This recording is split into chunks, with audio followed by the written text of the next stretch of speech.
Amados irmãos, a paz do Senhor Jesus Cristo, eu sou o pastor Alex Esteves. Para mim é um motivo de grande honra e alegria estar com os irmãos em mais esta oportunidade, quando estudamos Hermenêutica Bíblica 1, disciplina para a qual temos utilizado o livro Compreendendo a Bíblia, de Dorothy Jones. Estamos aqui mais uma vez, neste ambiente propiciado pela Escola de Educação Teológica das Assembleias de Deus, ETAD, que nós tanto prestigiamos e que tem sido canal de bênção para muitas pessoas em nosso país. Meus amados irmãos, nós chegamos à lição de número 3. Já estudamos uma abordagem à compreensão, na lição de número 1. Já estudamos uma abordagem ao estudo da Bíblia, na lição de número 2. E hoje chegamos aos princípios básicos de interpretação. Vamos tratar de 5 itens. Primeiro deles, a importância da doutrina. Segundo, interpretação literal. Terceiro, o todo relacionado. Quarto, a determinação da verdade doutrinal. E quinto, a natureza prática das Escrituras. Vamos começar, pois, pela importância da doutrina. Algumas pessoas têm dificuldade com a palavra doutrina. Algumas até a interpretam como sendo simplesmente costume. Quando alguém diz, olha, a sua igreja tem doutrina, a minha igreja tem doutrina, às vezes as pessoas estão pensando em costumes, usos e costumes relacionados a vestimentas, coisas dessa natureza. Outras pessoas têm rejeição à ideia de doutrina. Dizem que toda doutrina cristã é, na realidade, uma adulteração, uma importação do pensamento grego ou uma influência desmedida da Igreja Católica por uma adaptação indevida das Escrituras Sagradas. E algumas pessoas têm dificuldade realmente com a doutrina porque pensam que nós devemos ficar apenas com a Bíblia. Claro, a Bíblia é suficiente, já falamos sobre isso numa aula anterior. Mas dizem de forma equivocada que devemos evitar a doutrina, assim como a interpretação, a teologia, as confissões de fé, como se a pessoa pudesse viver simplesmente citando versículos bíblicos sem entender o seu sentido, o seu alcance e a sua correlação. Nada mais falso. Na realidade, toda pessoa que faz uso das Escrituras faz uma interpretação. Toda vez que alguém fala das Escrituras, querendo apresentar aquilo que ela ensina, essa pessoa está, de alguma maneira, partilhando doutrina. Doutrina é ensino. Quando nós falamos de doutrina cristã, nós estamos falando de fruto de interpretação. Boa parte da Bíblia Sagrada é destinada à formulação de doutrinas.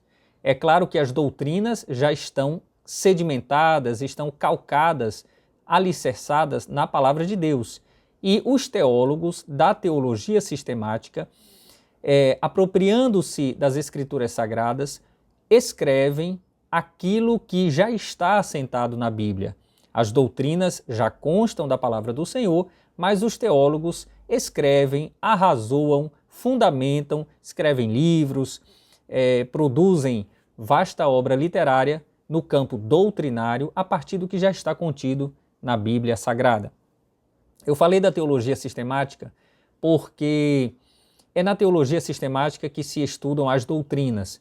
Nós temos também a teologia bíblica, a teologia histórica, a teologia exegética e a teologia prática.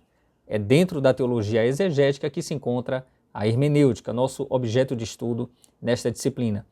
Porém, é na teologia sistemática que haverá doutrinas, a doutrina de Deus, a doutrina de Cristo, a doutrina do Espírito Santo, a doutrina da Trindade, a doutrina da salvação, a doutrina da igreja, a doutrina dos anjos, a doutrina acerca dos demônios, a doutrina das últimas coisas, a doutrina do homem. São doutrinas fundamentais que constam das Escrituras Sagradas. São doutrinas muito valiosas e muito importantes. Mas para se chegar ao conhecimento da doutrina, é condição sine qua non, é condição indispensável fazer uma interpretação do texto bíblico. Então, não é possível chegar a uma doutrina sem fazer uma interpretação. A interpretação precisa estar correta. Só existe uma interpretação correta para cada texto bíblico, porque cada texto bíblico possui apenas um significado, um sentido. O alcance, a possibilidade de aplicação é muito grande, é infinita, mas o sentido é sempre um e o mesmo para cada passagem bíblica. E para isso, a interpretação deve observar princípios que nós começaremos a ver hoje. Quando nós falamos de doutrina, nós estamos falando de fé, a fé comum. A fé é confiança, é fidelidade naquilo que Deus disse, não é algo apenas psicológico, não é algo meramente popular, como crendice, superstição. Fé bíblica, fé cristã, fé evangélica é uma resposta à revelação divina, é uma resposta positiva, de fidelidade, de confiança, de compromisso à palavra do Senhor. Quando, em outros momentos, a palavra do Senhor fala de fé, ela fala com outro sentido. Ela fala com o sentido de corpo doutrinário, conteúdo e substância da fé. Então, a fé é tanto essa resposta positiva, esse assentimento intelectual e espiritual àquilo que Deus revela, mas é também o corpo doutrinário, o conteúdo e substância a qual se dirige essa mesma fé. Então, a fé é uma resposta do homem à palavra do Senhor, mas a fé é também o conteúdo e a substância da nossa crença, daquilo que nós afirmamos como certo e verdadeiro. É nesse sentido que Judas, irmão do Senhor, escreve que foi compelido por Deus a escrever para batalharmos pela fé, que uma vez por todas foi entregue aos santos. Ele estava se referindo a esse corpo doutrinário, a essa essência que nós não podemos abandonar e que precisamos sempre preservar intacta. Quando falamos de doutrina, é importante observarmos que algumas pessoas fazem uma oposição entre Jesus e doutrina. Alguns dizem, eu quero ficar só com Jesus, eu não quero saber de doutrina, porque eles estão pensando que doutrina é algo que veio da Igreja Católica, do pensamento helenístico, pensamento grego, ou que foi adicionado por igrejas evangélicas, que foi criado pelo homem até como disputas de poder ou instrumentos de poder, melhor dizendo. Isso é muito equivocado porque não há como fazer essa hostilização, esse antagonismo entre Jesus e doutrina. O próprio Jesus estabeleceu doutrina. É interessante que alguns dizem que querem saber só de Jesus, não querem saber de doutrina, e eu fico pensando onde foi que eles encontraram esse Jesus sem a doutrina. Que Jesus é esse que essas pessoas adoram e dizem servir, dizem conhecer? Elas querem Jesus, mas não querem a palavra, elas querem Jesus, mas não querem a doutrina, e quando elas olham para a palavra de Deus, para a Bíblia Sagrada, elas não olham para a Bíblia Sagrada como sendo a palavra de Deus divinamente inspirada, infalível, inerrante, autoritativa, suficiente, verdadeira, perfeita, absoluta e apta para salvar. Elas não adotam exatamente esses pressupostos. Elas olham para a Bíblia como um registro das crenças judaico-cristãs, como um pretexto para que nós também tenhamos certas experiências, mas não no sentido daquilo que a Bíblia é. A revelação escrita da natureza, do caráter e dos desígnios de Deus para a salvação de todo aquele que crê, primeiro o judeu, também o grego. Então, para respondermos a essa objeção que fazem quanto à relação entre Jesus e a doutrina, é importante, é interessante nós olharmos o que o próprio Jesus fala sobre doutrina. No Evangelho do Senhor Jesus, segundo João, no capítulo 7, nos versículos 16 e 17, está escrito: Jesus respondeu e disse-lhes, a minha doutrina não é minha, mas daquele que me enviou. Se alguém quiser fazer a vontade dele, do Pai, pela mesma doutrina, conhecerá se ela é de Deus ou se eu falo de mim mesmo. Então o próprio Jesus respalda o conceito de doutrina. A doutrina é cristã porque é ligada a Jesus. Se nós analisarmos bem, eu convido você também a palmilhar a sua Bíblia, a compulsar, melhor dizendo, a sua Bíblia comigo, para nós irmos lá na segunda epístola de Paulo a Timóteo, no capítulo 3, versículos 16 e 17, que diz assim: toda escritura divinamente inspirada é proveitosa para ensinar, para redarguir é argumentar, para corrigir, para instruir em justiça, para que o homem de Deus seja perfeito e perfeitamente instruído para toda boa obra. Quando ele diz que toda escritura divinamente inspirada é proveitosa ou útil para ensinar, ele está dizendo para doutrinar, porque doutrina é ensino. Lá em Atos 2, nós lemos, Atos 2:42, que os irmãos em Jerusalém perseveravam na doutrina dos apóstolos. A doutrina é o conceito fundamental das Escrituras Sagradas. Nós podemos observar que existe uma verdade, né? Jesus Cristo disse: eu sou o caminho, a verdade e a vida. Ninguém vem ao Pai senão por mim. João 14:6. Ele também disse na sua oração sacerdotal, no mesmo evangelho escrito por João: santifica-os na verdade, a tua palavra é a verdade. Existe uma verdade, verdade absoluta. Os ateus não acreditam. Naturalmente, a definição é essa: ateu não acredita em Deus. Mas o agnóstico é aquele que até cogita a possibilidade de Deus existir, mas ele diz que, como não é possível provar, então ele não pode afirmar que Deus existe. Existe um tipo curioso de agnosticismo hermenêutico, que é aquele que diz o seguinte: olha, a verdade até existe ou pode existir, mas não se podem fazer afirmações definitivas, claras e objetivas sobre a verdade, porque nós não podemos acessá-la. Isso é mentira, isso não procede. A verdade não só existe, como é possível acessá-la. Tanto é que a Bíblia é a revelação verdadeira, a Bíblia é a revelação da verdade, e a verdade é uma só. A verdade manifestou-se em Jesus de Nazaré. Ele é a verdade. Pilatos até perguntou para Jesus: o que é a verdade? É uma pergunta que muitas pessoas fazem. Uma pergunta teológica e também filosófica. A verdade é Jesus. Jesus é a verdade. Ele veio para mostrar o Deus verdadeiro, que é Ele mesmo, né? Deus Pai, Deus Filho e Espírito Santo, e Jesus é uma das pessoas da Trindade. Jesus é Deus. Então, meus amados irmãos, nós devemos observar que esse conceito de doutrina não pode ser esquecido, não pode ser desprezado de maneira nenhuma. Se nós analisarmos bem e formos ali para João, melhor dizendo, Romanos, já fomos para João, agora Romanos no capítulo 6, versículo 17. Peço que os irmãos, por favor, se puderem, compulsem comigo a sua Bíblia, João, olha, estou falando sempre João, mas é Romanos capítulo 6, versículo 17. Mas graças a Deus que, tendo sido servos do pecado, obedecestes de coração à forma de doutrina a que fostes entregues. Né?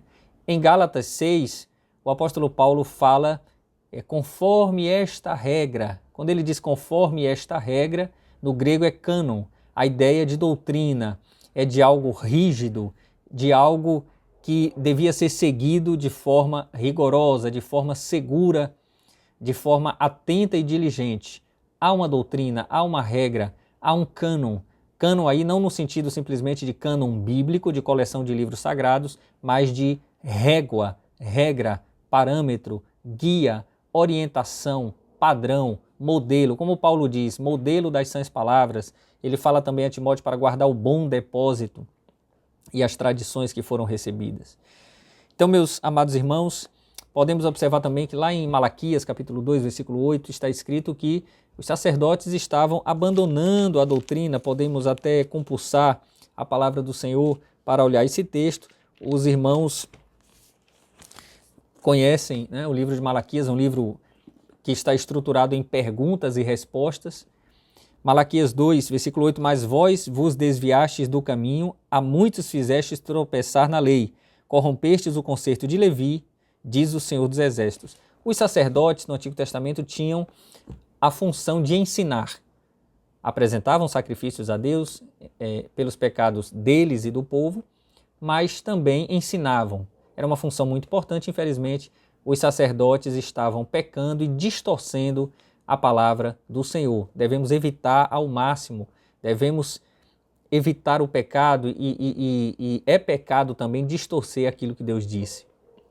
Em Efésios 4,14, nós podemos ainda né? Essa é uma passagem também que eu gostaria de ler, Efésios 4,14, para nós termos uma visão da importância da doutrina. Efésios 4,14 diz: para que não sejamos mais meninos inconstantes, levados em roda por todo vento de doutrina, pelo engano dos homens que com astúcia enganam fraudulosamente. Há muitos textos bíblicos acerca de ensino, doutrina, mas nós lemos aqui aqueles que são mencionados no livro da irmã Dorothy Jones, na lição 3, que é essa que nós estamos apresentando aqui para os amados irmãos. Então, essa falsa oposição entre Jesus e doutrina, entre palavra de Deus e doutrina, palavra de Deus e teologia, palavra de Deus e interpretação, é uma maneira de, na verdade, afastar as pessoas da verdade, né? É uma maneira, na realidade, de afastar as pessoas da verdade. Então, dizer assim, não, o que importa é a palavra. Tá, o que importa é a palavra, claro que o que importa é a palavra para salvar. Porém, como é que eu vou entender o fundamento daquilo que eu creio? Como é que eu vou poder avaliar o que eu creio, se está correto ou não? Então eu preciso organizar o meu pensamento em termos doutrinários e teológicos, né? Em termos doutrinários e teológicos. E para isso eu preciso da interpretação. Nós veremos que grande parte da interpretação bíblica, ou grande parte dos produtos da interpretação bíblica, será justamente o conjunto de doutrinas, né? E outras coisas da Bíblia são interpretadas como costumes da época, situações circunstanciais, mas dali nós extraímos doutrina. Não significa que aquela parte que não é doutrinária não seja importante ou não seja a palavra de Deus. De Gênesis a Apocalipse, tudo é palavra de Deus e não palavra de homens, como Paulo diz aos Tessalonicenses, é palavra de Deus e não palavra de homens. Ele fala com relação à epístola, ou aquilo que ensinava aqueles irmãos por escrito. Porém, aquilo que não é doutrinário, precisamos separar daquilo que é cultural, daquilo que são questões práticas, para não haver confusão. Muito bem, meus amados irmãos, chegamos então à questão da interpretação literal. Nós vamos distinguir aqui mais uma vez, porque me parece que já fiz isso, pelo menos em parte, na aula anterior, distinguir sentido literal, interpretação literal e método literal. Até vou fazer uma pequena correção ou ajuste, porque numa das aulas anteriores, não sei se na primeira ou na segunda, eu fiz uma crítica à interpretação literal, mas na realidade o que eu tinha em mente era o método de interpretação literal, o método literal de interpretação. Então, devemos usar os conceitos de maneira adequada. Uma coisa é o sentido literal, outra coisa é a interpretação literal e outra coisa é o método literal de interpretação. Vamos deixar dessa maneira para ficar mais claro. Então vamos agora, eu fiz até um comentário numa dessas aulas anteriores, lá no Facebook da ETAD, para explicar essa diferenciação. Me parece que é na aula 1, os irmãos podem verificar se puderem. Os irmãos podem verificar se quiserem. Então, o sentido literal é aquele sentido denotativo. O sentido literal é o sentido primário das palavras. Objetivo, claro, direto. Por exemplo, Jesus partiu o pão, né? E tendo dado graças, o partiu. Partiu o quê? O pão. Era um pão físico, era um pão literal. Então, esse sentido literal vai empregar palavras com a sua acepção, o seu significado primário, né? A palavra pão designando exatamente um alimento, né, produzido a partir do trigo, etc, né? Então, o pão, nesse caso, é alimento físico. A interpretação literal vai levar em consideração o sentido comum e normal dos termos. Mas atenção, esse sentido comum e normal pode ser tanto o sentido literal, estrito sensu, em sentido estrito, né? Quer dizer, esse sentido denotativo, como pode ser também o sentido conotativo, linguagem figurada, metáfora, metonímia, sinédoque, hipérbole e assim por diante. Nós fizemos até aí no livro alguns subsídios e trouxemos também uma tabela de figuras de linguagem, né? Tabela de figuras de linguagem, fizemos também uma comparação entre figuras de linguagem ou recursos retóricos do livro de Dorothy Jones e do livro de Grant Osborne. então eu sugeriria que os irmãos compulsassem o livro Compreendendo a Bíblia, de Dorothy Jones, onde há esses recursos, onde há essas informações para auxiliarem o leitor. Então a interpretação literal vai olhar o sentido literal propriamente dito, que é o sentido denotativo, mas vai considerar também que às vezes a palavra pão, por exemplo, não é o alimento físico, mas é o alimento espiritual. Porque a Bíblia diz que Jesus é o pão vivo que desceu do céu.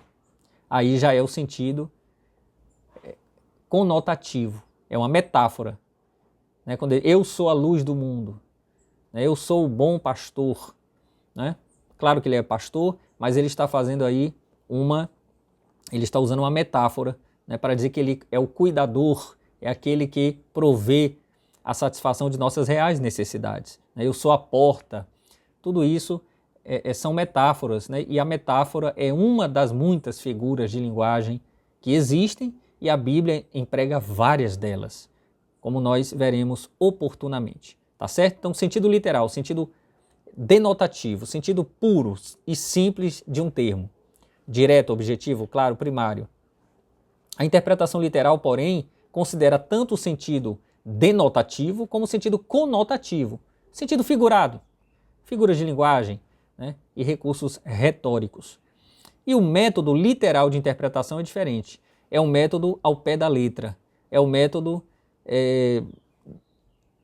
utilizado, às vezes, por aqueles grupos mais sectários, fundamentalistas no mau sentido, porque também existe o fundamentalismo no bom sentido. Nós mesmos nos consideramos fundamentalistas no sentido positivo, né, pela misericórdia de Deus, porque a Assembleia de Deus, aqueles, né, que defendem os fundamentos da fé, devem ser considerados em algum sentido fundamentalistas, né? Mas esse é um aspecto positivo e histórico que os irmãos poderiam examinar oportunamente. E aqui chegamos ao tópico 3, o todo relacionado.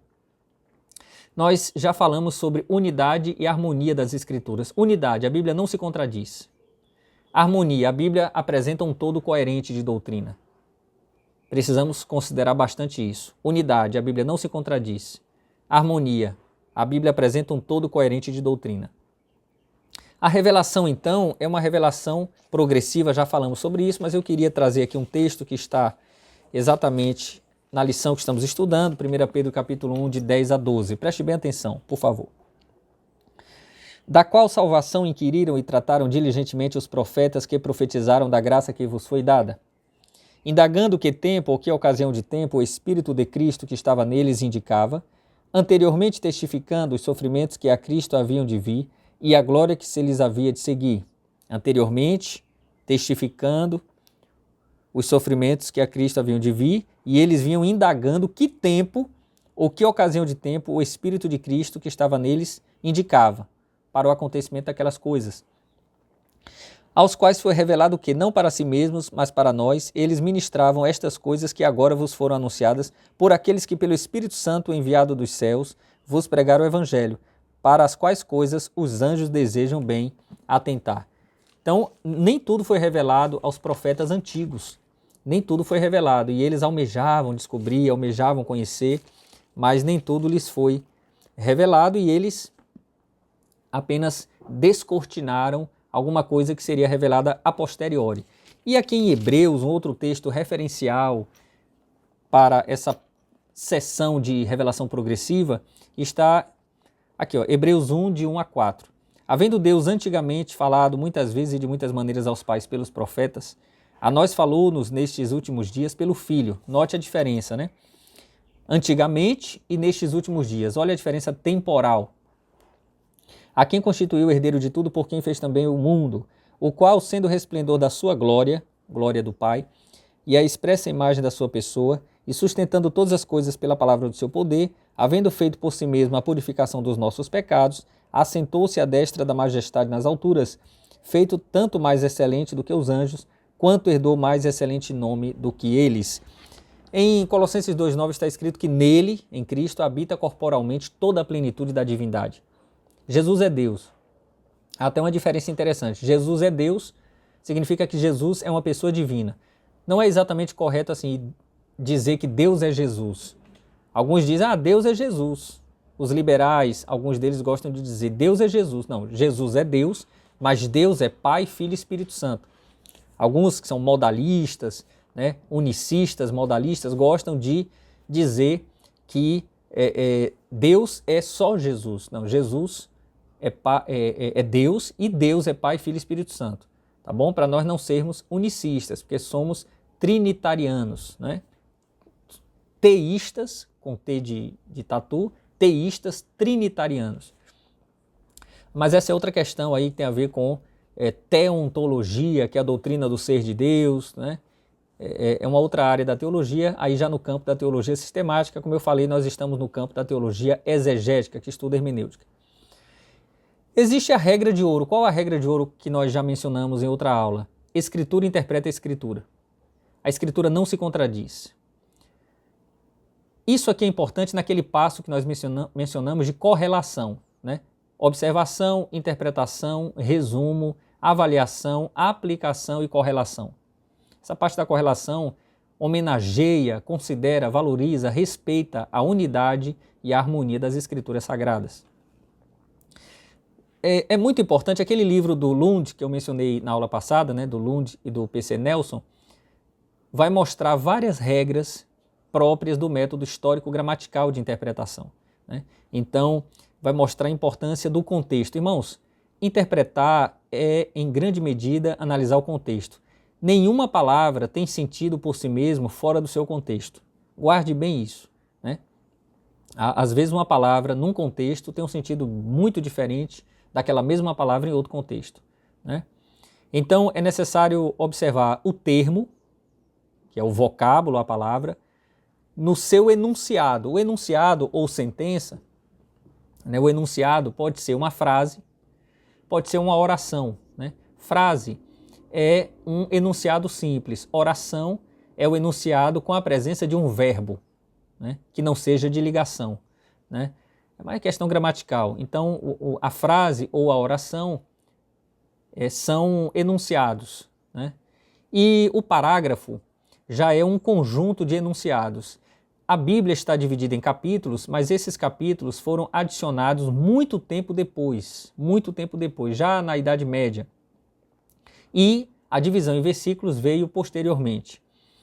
Mas às vezes a gente observa que um mesmo parágrafo começa e perpassa o final do capítulo onde se encontra e avança para o próximo capítulo. Isso pode acontecer. E é muito comum na Bíblia você ter vários parágrafos num capítulo só. Esses parágrafos são indicados nas Bíblias geralmente por uma inicial em negrito. A primeira letra, você pode até observar na sua Bíblia, a primeira letra fica em negrito, a tinta mais escura, indicando que ali começa um novo tema. Essa divisão em parágrafos é feita por teólogos, é feita nas edições modernas da Bíblia para facilitar o entendimento. Eu gosto muito, até já falei isso na nossa congregação, gosto muito de observar a divisão em parágrafos porque ela é uma maneira didática de o leitor se situar no texto, na leitura do texto, né? Então, ele observa que às vezes há uma mudança de tema, o apóstolo Paulo muda de tema, às vezes sem que as pessoas percebam. Claro que o tema às vezes é um só, mas há uma compartimentação que, uma vez considerada, contribui para a compreensão. Então você tem que olhar o termo dentro da frase ou da oração, dentro do parágrafo, dentro daquele conjunto imediato, que é o contexto imediato, olhando também para o contexto remoto, que são as passagens paralelas, as passagens mais distantes, o conjunto do livro e o conjunto do testamento. Ou, por exemplo, epístolas de Paulo, aí já é um conjunto próprio, né? O corpus paulinos, como se diz, conjunto de livros escritos por Paulo. Mesma coisa com relação a Moisés, com relação a João, com relação a Pedro, com relação àqueles que escreveram mais de um livro, né? Lucas, você olha Lucas e Atos, a interpretação de Lucas vai receber a contribuição do livro de Atos e vice-versa, tá bom? Então você vai do menor para o maior, termo, frase ou oração, que são enunciados, parágrafo, contexto imediato, esse contexto mais remoto, o conjunto dos livros de um mesmo autor, quando ele escreveu mais de um, naturalmente, o livro como um todo e o testamento. Isso é muito importante observar. O Novo Testamento é cumprimento e explanação do Antigo, eles não se contradizem.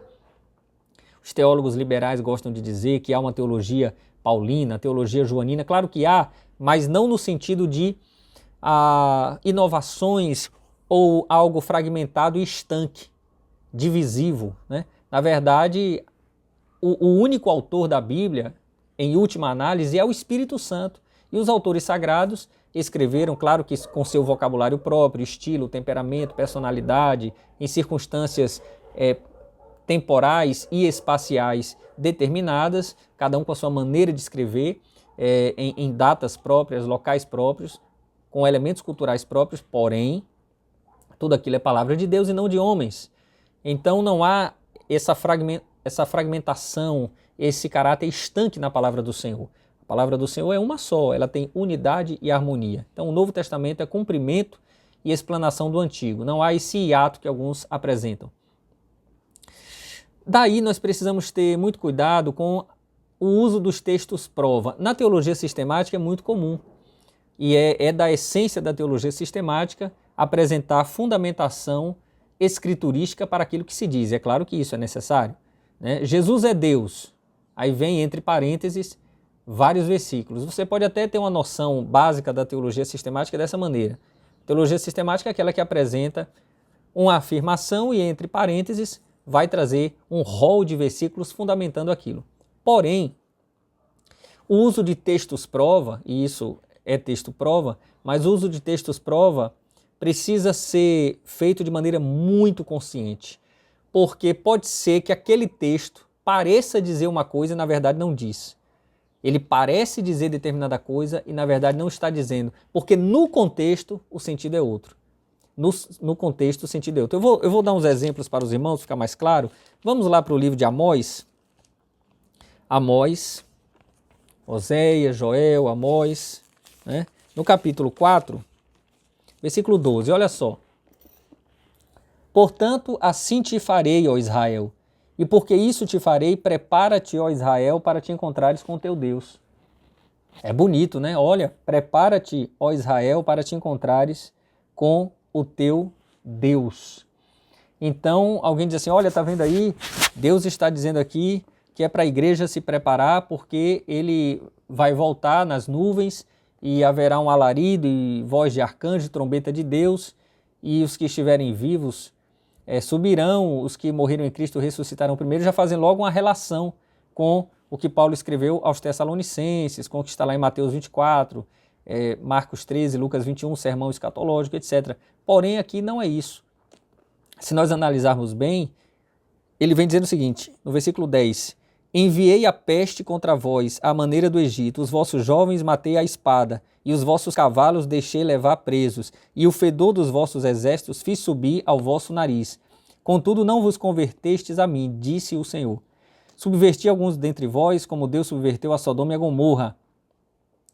E vós fostes como um tição arrebatado do incêndio. Contudo, não vos convertestes a mim, disse o Senhor. Portanto, aqui vem a conjunção conclusiva, portanto, assim te farei, ó Israel, e porque isso te farei, prepara-te, ó Israel, para te encontrares com teu Deus. Aqui não é um encontro agradável, é um encontro de juízo. É Deus dizendo assim, olha, como um pai que diz assim, olha, eu sei que você praticou aquilo que eu disse que não era para fazer. Por causa disso, se prepare que papai está chegando. Se prepare que papai está chegando. É isso que Deus está dizendo. É correto dizer que Deus vai se encontrar com o seu povo? É. Mas por que eu recorro a textos que não dizem isso, se há textos que dizem? O leitor inteligente, o ouvinte inteligente de uma pregação como essa, e aí já estamos até avançando um pouquinho no campo da homilética, mas é porque está tudo relacionado, ele pensa assim, poxa, então como é que eu vou acreditar no que esse pastor diz, no que esse pregador diz, se ele diz uma coisa que quando eu olho para a Bíblia, não vejo fundamento? Tá vendo? Às vezes a pessoa está falando uma coisa correta, mas fora de contexto, aquilo que ela está dizendo não é fundamentado naquilo que ela apresenta. Muito cuidado com isso. Né? Se eu puder dar um conselho para os irmãos, muito cuidado com isso. A pregação temática tem alguns problemas. A pregação temática é uma pregação possível e nós, pentecostais, pregamos de forma temática, que é a forma tópica, né? Escolhemos um tema e apresentamos esse tema. e não há problema nenhum na pregação temática ou tópica, né? Que é diferente da expositiva, onde você pega um texto e vai explanando o que há no texto. Mas a pregação temática exige um domínio das escrituras que às vezes é até maior do que aquilo que se exige da pregação expositiva, porque você precisa sacar textos prova que não vão dizer algo diferente daquilo que você está dizendo que eles afirmam. Tudo bem? Então, na pregação temática, eu posso sacar um texto falando de fé num sentido, quando ali a fé é em outro sentido. Eu preciso ter muito cuidado para não infirmar as minhas assertivas, as minhas proposições ao público que está ouvindo. Eu preciso considerar sempre o contexto. É uma regra fundamental, um princípio básico da hermenêutica cristã. Um texto também que hoje as pessoas têm utilizado muito quando perdem um ente querido é esse aqui, ó. Lucas, no capítulo 1, versículo 23. Observe bem. Estamos aqui numa escola teológica, podemos fazer esse tipo de consideração. Lucas 1, 23. E sucedeu que, terminados os dias de seu ministério, voltou para sua casa. As pessoas utilizam de bom coração esse texto, querendo se referir a alguém que morreu. Terminados os dias do seu ministério, quando se trata de um pastor ou alguém operoso na obra de Deus, terminados os dias do seu ministério, voltou para casa. Só que aqui não está falando de alguém que morreu, está falando de Zacarias. Zacarias, como sacerdote, havia muitos sacerdotes na época, eles ficavam divididos em turnos, ele cumpriu o que tinha de fazer e voltou para casa. Fica uma reflexão, será que nós precisamos recorrer a esse texto para consolar alguém ou para manifestar condolências com relação a alguém que faleceu e agora consolando a família e os entes queridos? Quer dizer, eu preciso recorrer a esse texto, sendo que eu tenho outros que podem me socorrer nesse sentido? Fica para a reflexão. Quarto item, a determinação da verdade doutrinal. Há doutrina na Bíblia, mas nem tudo nela é doutrina, né? Existem outros elementos ali que não são doutrinários e é preciso entender o que é doutrina e o que não é. Algumas coisas são questões culturais que precisam, então, de uma transposição cultural para que nós possamos entender o que é princípio, o que é mandamento e o que não é. A doutrina rege o comportamento, então nós precisamos entender que a doutrina não é uma mera teoria, especulação, filosofia, ela produz vida. Jesus Cristo disse, né? As palavras que vos tenho dito são espírito e vida. Pode observar que nas epístolas, especialmente paulinas, primeiro ele vem com doutrina, claro, isso é uma divisão que a gente faz para poder entender, mas primeiro ele vem com doutrina, depois prática. Romanos é bem clara nisso, do capítulo 1 até o capítulo 11 ele traz doutrina, do 12 até o 16 prática. Quando ele fala, portanto, rogo-vos, pois, esse portanto ou pois, a depender da versão, é uma conjunção conclusiva. Já que eu ensinei isso para os irmãos, agora eu peço que, depois então da doutrina, vem a ética. É mais ou menos aquela diferença entre teoria e prática. Mas doutrina não é teoria. Então, primeiro vem a doutrina, vem o ensino e depois a ética, a prática. Não dá para você começar com as obras sem a fé. Dá para fazer essa analogia com fé e obras. Primeiro doutrina, depois a prática. Uma vez que vocês foram regenerados, uma vez que agora entenderam como agir, procedam dessa maneira, né? Em conformidade com esta regra, como Paulo diz aos Gálatas. E a doutrina vai reger o comportamento de que maneira? 4 formas que estão descritas no livro de Dorothy Jones, Compreendendo a Bíblia. Primeiro, o mandamento direto, não matarás, não furtarás, não adulterarás, ou outras coisas, em outros, não só no decálogo, mas em outros momentos, por exemplo, para não nos embriagarmos com vinho no qual há dissolução. Então aí são mandamentos diretos, algo explícito, enunciado claro. Implicação racional. Por exemplo, se eu não posso me embriagar, certamente também não posso usar drogas. Terceiro lugar, princípio eterno. É mais genérico, digamos assim, mas dali você retira uma conduta, você extrai uma conduta necessária. Quando a Bíblia diz em Efésios 5, para nós imitarmos a Deus como filhos amados, é um princípio da imitação de Deus. Aliás, esse conceito da imitação de Deus, tomar Deus como referência, tomar Cristo como referência, né, é algo fundamental nas Escrituras, imitar ao Senhor. Essa regra da imitação é muito importante no Evangelho. Então você retira um princípio, e esse princípio eterno você vai aplicar. Outro princípio, tudo isso eu estou falando com base no livro de Dorothy Jones. o livro Compreendendo a Bíblia. Outro princípio é, eu devo tolerar o fraco na fé. Quer ver? Observe ali em Romanos 14, 1 Coríntios 8, 1 Coríntios 10, de 14 a 33. O apóstolo Paulo vai falar da necessidade de nós tolerarmos o que é fraco na fé, só come legumes. Mas ele também fala que nós precisamos agir buscando a maturidade cristã, né? Então, você vai tolerar o irmão que... Você sabe que o que se vende ali, porque antigamente os mercados estavam misturados com os templos pagãos, as pessoas que iam comprar alguma coisa para algum alimento, pensando apenas em comer, né, em satisfazer sua necessidade física de alimentação, na verdade estavam comprando no lugar que também sacrificava animais aos ídolos. Paulo diz, olha, na verdade eu sei, em outras palavras, eu sei que aquilo ali não quer dizer nada porque o ídolo nada é no mundo. Então isso é um princípio. Porém há um outro princípio.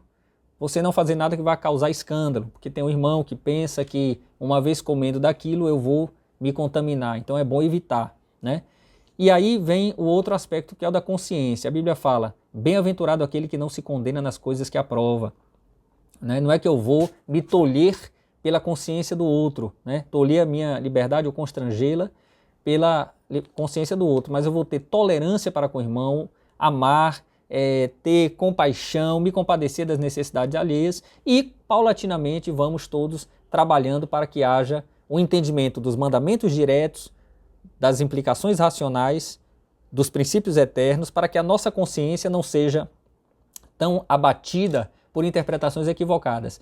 Mas se eu entendo que determinada coisa é pecado, eu devo evitar, né? Pode ser que não seja pecado, mas em razão de minhas experiências ou do timing, né, do momento em que eu estou na jornada cristã, pode ser que naquele momento aquilo não seja para mim, não seja conveniente, né?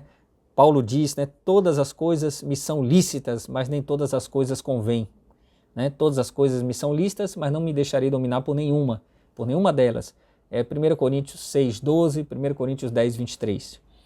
Por fim, a natureza prática das coisas, tópico 5.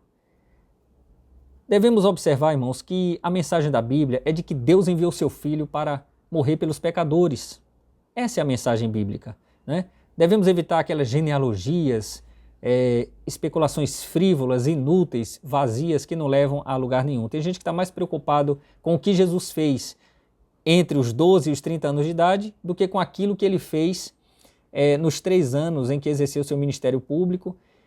Pode observar que Mateus, Marcos, Lucas e João gastam mais tempo com a última semana de Jesus, porque os evangelhos não são biografias, eles contêm elementos biográficos, mas eles não são biografias. A biografia começa no dia do nascimento de alguém, perpassa todos os anos, se possível, da vida dessa pessoa, termina com a morte, mas trazendo tudo aquilo que interessa para entendermos quem é aquela pessoa. Todavia, embora tenha elementos biográficos, os evangelhos de Mateus, Marcos, Lucas e João querem apontar para Cristo como Filho de Deus, Filho do homem, como aquele que encarnou para morrer, sofrer, né, morrer, ressuscitar ao terceiro dia, ser assunto ao céu, derramar do seu Espírito, para salvar a todo aquele que crê, pela graça mediante a fé, primeiro o judeu e também o grego. Eu preciso ter foco. O que é que a Bíblia diz? O que é que a Bíblia quer que eu entenda? Ela é apta para salvar.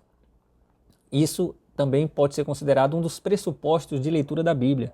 É apta para salvar. O que ela quer que eu enxergue é aquilo que interessa. Tem gente que está mais preocupado com a identidade da mulher de Caim do que com qualquer outra coisa. E a pessoa esconde a sua incredulidade ou ela protege a sua incredulidade atrás disso. Ah, não, eu não sei, porque a Bíblia fala de dízimo, a Bíblia fala disso, e eu acho que não deve dar o dízimo. Ela está mais preocupada com questões secundárias. Estou falando de dízimo como questão secundária, nesse sentido de que a pessoa às vezes coloca como obstáculo, né, determinada questão, determinado costume, porque ela, na verdade, não quer aceitar o Evangelho, esse é o ponto, e ela fica presa por questiúnculas que não levarão a lugar nenhum. Na verdade, devemos obedecer. Se a Bíblia fala de dízimo, é para dar o dízimo. Se a Bíblia exorta a que nós adotemos determinadas condutas até para considerar e tolerar o mais fraco na fé, por que não fazer isso? Tá bom, meus irmãos? Esta é a aula de número 3. São muitas informações, né? Mas eu espero que tenha sido útil para os irmãos. Vamos orar? Querido Deus, dá-nos a tua graça, pedimos a tua misericórdia, o teu amor, a tua bondade. Temos alunos e irmãos interessados que estão querendo cada vez mais aprender da palavra do Senhor. Fica conosco, abençoa essa equipe especial da ETAD, todos os irmãos que oram, trabalham e contribuem de alguma maneira para esta importante escola que tem abençoado tantas vidas. Nós oramos a Ti pedindo que o Senhor nos dê sucesso neste empreendimento, nas próximas tarefas que temos de realizar. Oramos em nome de Jesus. Amém. Que Deus te abençoe, que Deus te dê um bom desempenho, que você possa ter uma excelente compreensão da palavra do Senhor a partir dos princípios de interpretação que ela própria preconiza. A paz do Senhor.